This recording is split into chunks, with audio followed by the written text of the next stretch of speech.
everyone, welcome to Smart Learning with Saloni. So today we are going to start a new chapter 4 quadratic equations जिसका ये introduction video होने वाला है।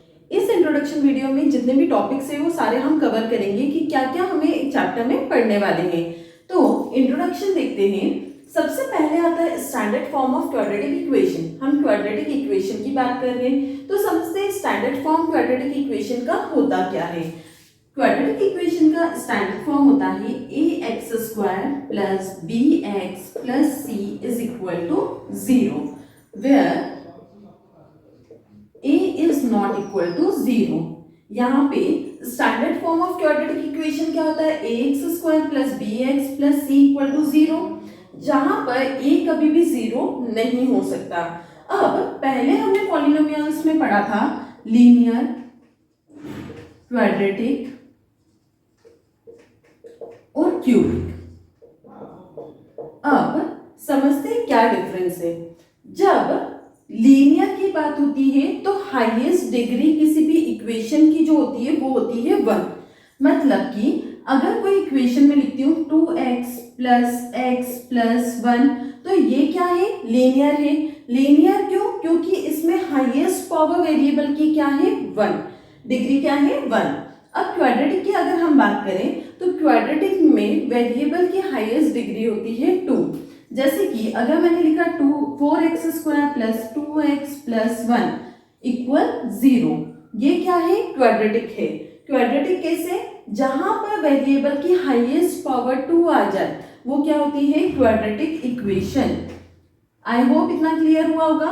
अब cubic की बात करते हैं। क्यूबिक का मतलब क्या होता है, जिस वेरिएबल की हाईएस्ट पावर 3 आ जाए इक्वेशन में। जैसे कि 3x³ plus 2x² plus 2x plus 1, ये क्या हो गया, क्यूबिक, क्योंकि इस इक्वेशन में हाईएस्ट पावर क्या है वेरिएबल की 3। अब हम चैप्टर में पढ़ने वाले हैं क्वाड्रेटिक से रिलेटेड। तो क्वाड्रेटिक में हमने क्या समझा, जहां पर इक्वेशन में हाईएस्ट डिग्री क्या होनी चाहिए, 2, वो होती है क्वाड्रेटिक इक्वेशन। अब यहां पर देखते हैं एग्जांपल्स लिख रखे हैं मैंने। x² plus x plus 2 equal to 0। अब हम पूरी इक्वेशन देखते हैं तो यहाँ पे वेरिएबल की हाईएस्ट डिग्री क्या आ रही है 2, तो ये क्या है, क्वाड्रेटिक इक्वेशन है।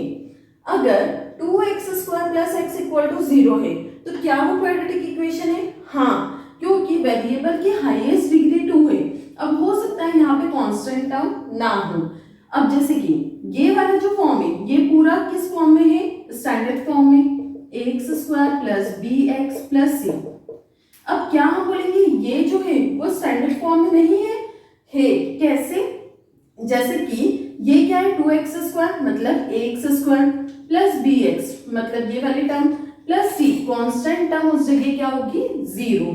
जैसे कि 2x² प्लस x प्लस 0 होगा इक्वल 0, तो वो भी क्या है, क्वाड्रेटिक इक्वेशन है। अगर 2x² इक्वल 0 तो भी क्वाड्रेटिक इक्वेशन है। हो सकता है b और c क्या हो, 0 हो, बस a नॉट इक्वल 0 होना चाहिए। फिर 3x² प्लस 4 इक्वल 0, ये भी हमारी क्वाड्रेटिक इक्वेशन है। बस हमें क्या देखना है, कोई भी इक्वेशन में वेरिएबल की हाईएस्ट पावर 2 होनी चाहिए, वो क्या है, क्वाड्रेटिक इक्वेशन है। आई होप इतना आपको क्लियर हुआ होगा। अब हम देखते हैं आगे methods of solving quadratic equation. Quadratic equation को सॉल्व करने के चैप्टर में 2 मेथड्स हैं। फर्स्ट है फैक्टराइजेशन मेथड और सेकंड है quadratic formula by solving quadratic formula. इसे हम आगे समझते हैं। आई होप इतना टॉपिक आपको क्लियर हुआ होगा। अब आगे बढ़ते हैं। Next methods of solving quadratic equation की 2 मेथड्स है। फर्स्ट है फैक्टराइजेशन मेथड। फैक्टराइजेशन मेथड में मैंने यहाँ पे 2 एग्जांपल्स लिए, दोनों को हम सॉल्व करते हैं। उसके पहले हमें समझना है कि ये जो इक्वेशन हमें दी है क्या वो अरेंज है स्टैंडर्ड फॉर्म में। स्टैंडर्ड फॉर्म क्या होता है क्वाड्रेटिक इक्वेशन का, ax² plus bx plus c equal to 0, इस फॉर्म में होना चाहिए। x² के टर्म पहले, फिर x के टर्म, फिर कांस्टेंट टर्म इक्वल 0। हाँ, इसी फॉर्म में है। अगर एग्जाम में कभी कभी क्या होता है कि ये टर्म्स आगे पीछे दे देते हैं, तो सबसे पहले आपको फैक्टराइजेशन में इसे अरेंज करना है, उसके बाद आप इसे सॉल्व करोगे। जब हम फैक्टराइजेशन मेथड से इसे सॉल्व करते हैं तो हमें 2 आंसर मिलते हैं, जिसे बोलते हैं रूट्स ऑफ द सॉल्यूशन। अब यहाँ पर फैक्टराइजेशन मेथड से सॉल्व करने के लिए सबसे पहले हमें क्या करना है, जो हमारा x का कोफिशिएंट होता है और कांस्टेंट टर्म होती है, उन दोनों का मल्टीप्लाई। अब एक्स स्क्वायर का कोफिशिएंट क्या है, 1 है ना, कुछ नहीं मतलब 1 है, 1 इंटू एक्स स्क्वायर होता है, तो ये 1 है, 1 इंटू 12 कितना आ गया 12। अब 12 के ऐसे फैक्टर्स जिन्हें प्लस या माइनस करने पर क्या आना चाहिए, 7, तो हमें दो फैक्टर चाहिए। अब देखो यहाँ पर हमें लाना है 7, जैसे हम यहाँ देखते हैं पहले ये 2 का मल्टीपल है, तो 2 प्लस 6 8 होता है और 2 माइनस 6 क्या होता है, 4 होता है, इसका मतलब 7 नहीं आ रहा। आगे बढ़ते हैं, फिर देखते हैं 3 के टेबल में 12 आता है, हाँ 3 4 जा 12, अब 3 प्लस 4 7 होता है और 3 4 जा 12 भी होता है, मतलब फैक्टर क्या हो सकते हैं 3 और 4। पॉजिटिव वैल्यू आ रही है मतलब दोनों कायम रखेंगे हम प्लस में, तो हमें यहाँ फैक्टर्स मिल गए। अब हम 7x को स्प्लिट करेंगे 3 और 4 में, तो फर्स्ट टर्म क्या है एक्स स्क्वायर प्लस 7x को स्प्लिट कर रहे हैं, क्या हो जाएगा ये 3x plus 4x plus 12 equal 0। अब क्या करना है, फर्स्ट 2 टर्म में से कॉमन निकालेंगे। अब यहाँ देखो, यहाँ x है, यहाँ x है, मतलब x कॉमन निकल सकता है, तो x कॉमन निकाला, यहाँ क्या आएगा x into x square plus यहाँ x बाहर है तो क्या बचा 3 इंटू एक्स 3x। अब सेम ब्रैकेट जो बना है उसी को हम यहाँ लिख देंगे x प्लस 3। अब इन दोनों में से कॉमन क्या निकलेगा, यहाँ पर x ऑलरेडी है, क्या बचा 4 उकाई का प्लस का, 4 इंटू एक्स 4x प्लस का प्लस प्लस प्लस 4 3 जा 12, सही है, इक्वल 0। अब हमारे पास दो फैक्टर्स आ गए, x प्लस 4 और x प्लस 3 इक्वल 0। अब x प्लस 4 इक्वल 0 रखेंगे, सेपरेटली इक्वल 0 रख रहे हैं, x प्लस 3 इक्वल 0, तो ये क्या हो जाएगा x is equal to 4 equal में गया माइनस का 4, यहाँ पर x is equal to 3 equal में गया माइनस का 3, तो जीरोस क्या आ गए -4 और -3, ये roots of the equation. Factorisation method से दो रूट्स फाइंड होते हैं, तो क्या है -4 और -3। अब एक और एग्जांपल देख लेते हैं ताकि और क्लियर हो जाए। यहाँ पर सबसे पहले हम क्या करते हैं, कांस्टेंट टर्म और कोफिशिएंट ऑफ एक्स स्क्वायर का मल्टीप्लाई, 6 2 जा 12, अगेन 12 आ गया है ना। अब इसके ऐसे फैक्टर्स जिन्हें प्लस या माइनस करने पर 1 आना चाहिए। अभी हमने देखा 4 3 जा 12 होता है, 4 में से 3 माइनस कर देंगे तो क्या आ जाएगा 1, तो 4 और 3 फैक्टर हो गया। अब बड़ी वैल्यू प्लस की, छोटी वैल्यू माइनस की ले लेंगे, तो ये क्या हो जाएगा 2x स्क्वायर, x को हम स्प्लिट कर रहे हैं तो ये हो गया 4x minus 3x minus 6 equal to 0। अब इन दोनों में से कॉमन निकालना है हमें। अब यहाँ देखो 2 और 4 है, मतलब 2 के मल्टीपल है दोनों, तो 2 कॉमन निकल सकता है। यहाँ x और x है, x भी कॉमन निकल सकता है। अब यहाँ 2x स्क्वायर था, मतलब x का मल्टीप्लाई करना पड़ेगा, 2x into x 2x square plus यहाँ पर 4 है तो 2 में 2 का मल्टीप्लाई करेंगे, x ऑलरेडी बाहर है, 2x into 2 4x, same bracket हम यहाँ रखेंगे, x प्लस 2 इक्वल 0। अब यहाँ पर 3x है, 3 का मल्टीप्लाई, लेकिन साइन माइनस का, minus 3 into x 3x minus plus minus 3 2 जा 6। अब ये दोनों में से एक कॉमन निकल जाता है, यहाँ एक बार लिख के बता देते हैं, x प्लस 2 कॉमन निकला, अंदर क्या बचा 2x माइनस 3, ये फैक्टर्स हो गए इक्वल 0। अब दोनों को सेपरेटली इक्वल 0 रख लेते हैं, इस ब्रैकेट की वैसे कोई जरूरत नहीं है। अब x प्लस 2 इक्वल 0 और 2x माइनस 3 इक्वल 0।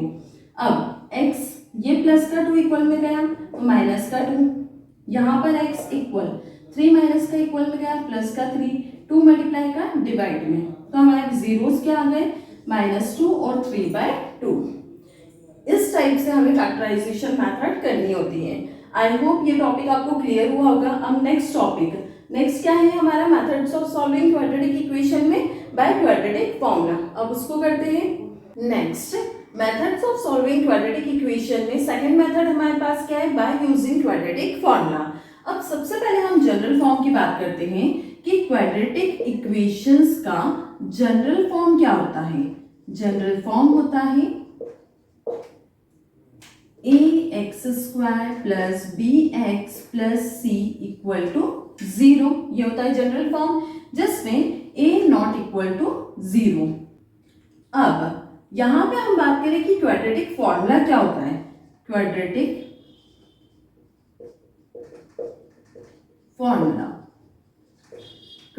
फॉर्मूला होता है x is equal to minus B plus minus under root B square minus 4ac by 2a। इससे हमें क्या मिलेंगे? 2 रूट्स फाइंड होंगे।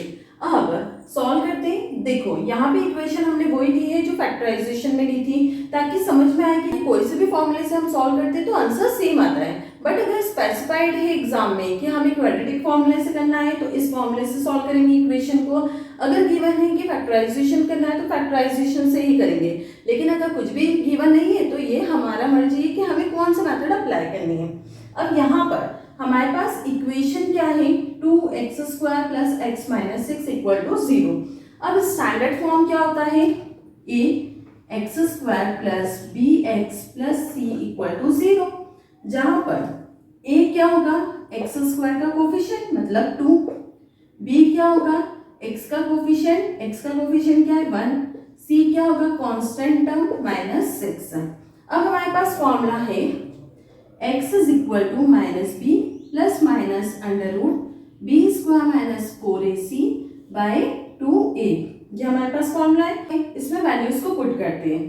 चलो यहाँ पर है x is equal to minus B, तो क्या हो जाएगा? -1 plus minus under root B square, B क्या है? 1 का square minus 4ac, 4 multiply a कितना है?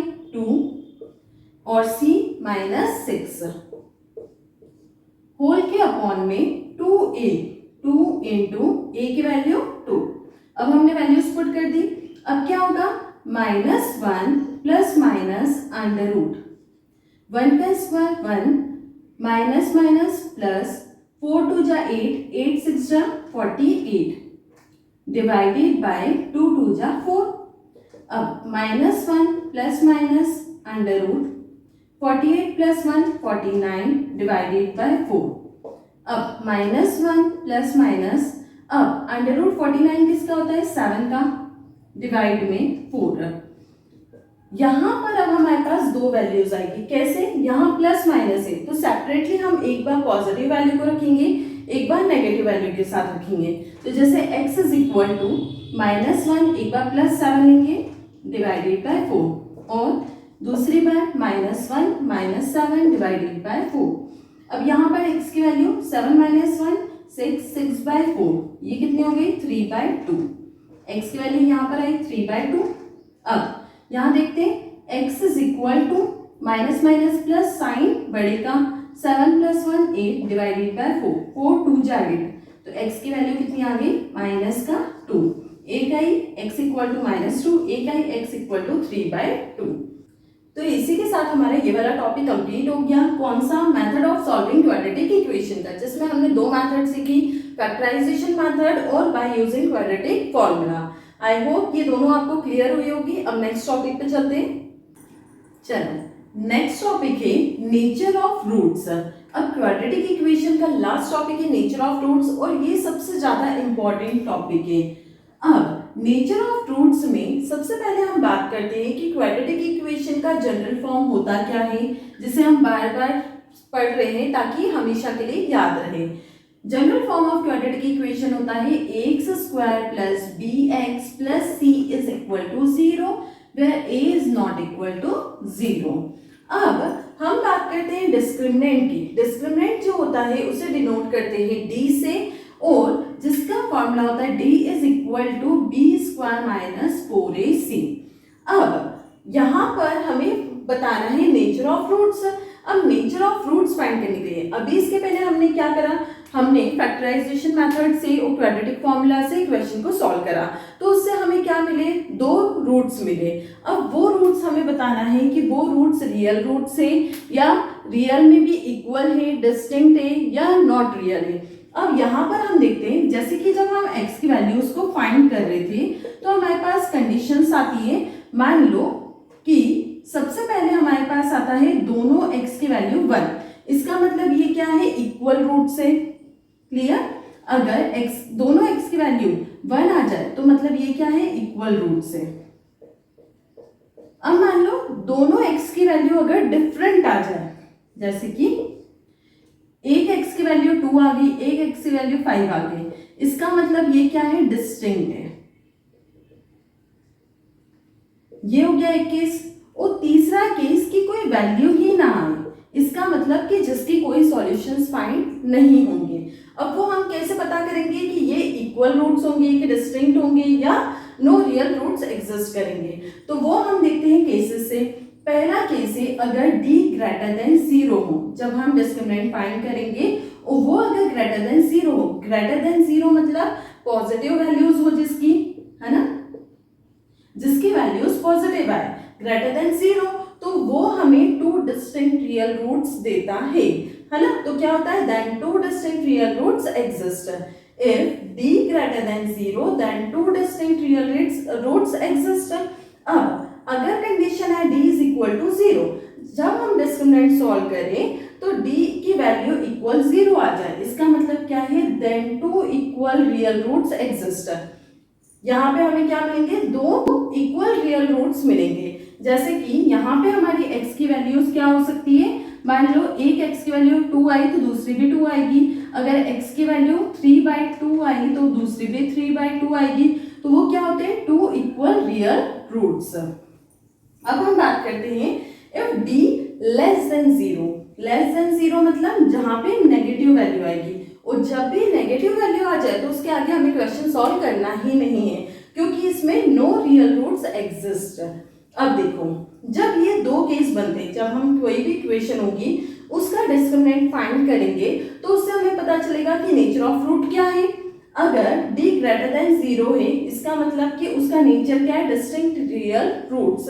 क्या नेचर है, डिस्टिंक्ट रियल रूट्स, मतलब वो वाली इक्वेशन को हमें आगे सॉल्व करना है ताकि हम 2 रूट्स फाइंड कर सकें। रूट्स फाइंड करना मतलब कि 2 वैल्यूज हमारे पास आंसर में आएगी। अब अगर कंडीशन होती है कि जब हमने डिस्क्रिमिनेंट सॉल्व करा और d इज इक्वल टू 0 आया, इसका मतलब कि 2 इक्वल रियल रूट्स एग्जिस्ट करेंगे, मतलब जब हम आंसर फाइंड करेंगे तो 2 सेम वैल्यू हमारे पास आने वाली है।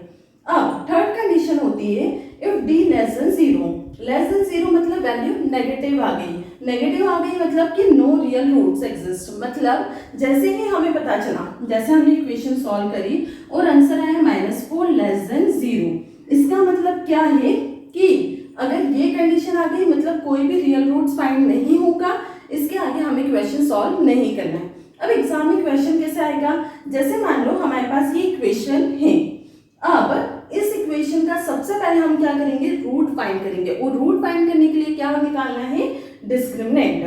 अब यहाँ पे हमारे पास इक्वेशन है 2x² - 4x + 3 = 0।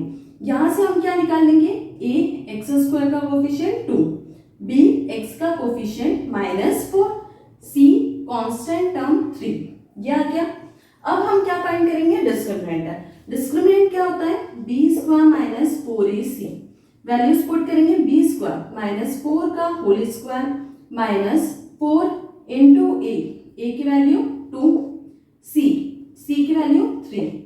अब यहाँ पे माइनस माइनस स्क्वायर में क्या हो जाएगा, माइनस माइनस प्लस, 4 4 जा 16, फिर -4 इंटू 2, 4 2 जा 8, 8 3 जा 24, का आ रहा है माइनस का 24 आ रहा है। अब 16 - 24 कितना हो गया, -8, मतलब d की वैल्यू जो आ रही है वो -8 आ रही है, मतलब d जो है वो क्या है, लेस देन 0 है, और लेस देन 0 है मतलब कि नो रियल रूट्स फाइंड होंगे। ये हमने एक केस देखा जिसमें क्या हुआ, डिस्क्रिमिनेंट लेस देन 0 हो गया, मतलब इसके कोई भी सॉल्यूशंस फाइंड नहीं होंगे आगे। अगर क्वेश्चन में आता है तो यहाँ तक हम सॉल्व करके देखेंगे, अगर लेस देन 0 आ गया मतलब इसको आगे सॉल्व नहीं करना है ना। अब यहाँ पे मैंने एक और इक्वेशन लिखी है जिसको हम सॉल्व करके देखते हैं कि इसका रूट क्या आता है, क्या वो रियल डिस्टिंक्ट रूट से या इक्वल रियल रूट से, और अगर है तो उसे आगे कैसे सॉल्व करना है। तो यहाँ से हम इसे रब कर देते हैं। अब यहाँ पे इक्वेशन है 2x² minus 6x plus 3 equal to 0। सबसे पहले यहाँ पे हम क्या करेंगे, a b c फाइंड कर लेते हैं। तो a क्या होता है, x² का कोफिशिएंट 2, b क्या होता है, x का कोफिशिएंट -6, c क्या होता है, कांस्टेंट टर्म 3। अब सबसे पहले हमने क्या सीखा, हमें अगर नेचर ऑफ रूट बताना है तो हमें क्या फाइंड करना पड़ेगा, डिस्क्रिमिनेंट। डिस्क्रिमिनेंट का फॉर्मूला होता है b² माइनस 4ac। अब यहाँ पर हम देखें तो b² मतलब -6 का whole square minus 4 into a की वैल्यू 2, c की वैल्यू 3। अब माइनस माइनस क्या हो जाएगा, प्लस, है ना। माइनस की वैल्यू अगर स्क्वायर में है तो माइनस माइनस प्लस, 6 6 जा 36 माइनस 4 2 जा 8, 8 3 जा 24। सॉल्व करेंगे तो कितना हो जाएगा, 12, 36 माइनस 24 12। अब डिस्क्रिमिनेंट क्या है, 12, बड़ी वैल्यू आ रही है मतलब 0 से ग्रेटर है। ये वाला केस कौन सा हो गया, d इज ग्रेटर देन 0, क्योंकि वैल्यू जो है वो 12 है। पॉजिटिव वैल्यूज क्या होती है, ग्रेटर देन। फिर अगर इक्वल 0 आ जाए तो क्या हो जाएगा, d इज इक्वल टू 0, और लेस देन हो तो d लेस देन 0। अभी हमारे पास केस क्या आया है, d greater than 0। d greater than 0 है मतलब two distinct real roots exist. मतलब जब हम इसको आगे सॉल्व करेंगे तो दो रियल रूट्स हमें डिस्टिंक्ट मिलेंगे। डिस्टिंक्ट मतलब अलग अलग, जैसे x की वैल्यू 1 है तो दूसरे x की वैल्यू 2 आ सकती है, 3 आ सकती है, ऐसे कुछ भी आ सकता है। दो डिस्टिंक्ट बोला है मतलब अलग अलग। अब यहाँ पर हम देखें तो जब हम आगे सॉल्व करेंगे इस क्वाड्रेटिक इक्वेशन को, यहाँ मान लो हम यूज करते हैं quadratic formula, using quadratic formula. अब क्वाड्रेटिक फॉर्मूला क्या होता है, x is equal to minus B plus minus under root B square minus 4ac by 2a। अब यहाँ अगर ध्यान से देखो तो अंडर रूट में क्या आ रहा है, B square minus 4ac। B square minus 4ac क्या होता है, discriminant is equal to discriminant. मतलब इस वैल्यू की जगह हम d लिख सकते हैं, हम यूं भी लिख सकते हैं x is equal to minus B plus minus under root D by 2a। अब हमने डिस्क्रिमिनेंट फाइंड करा हुआ है। अब हम इस फॉर्मूले में लगाने की जगह डायरेक्ट इसमें पुट कर सकते हैं वैल्यू, तो क्या हो जाएगा, x is equal to minus B, तो माइनस बी की value -6 plus minus under root D, discriminant कितना है 12 divided by 2a, 2 into a की वैल्यू 2। अब minus minus plus 6 plus minus under root 12। अब 12 है, 12 तो किसी का स्क्वायर रूट नहीं होता है, तो 12 के फैक्टर्स निकाल लेते हैं।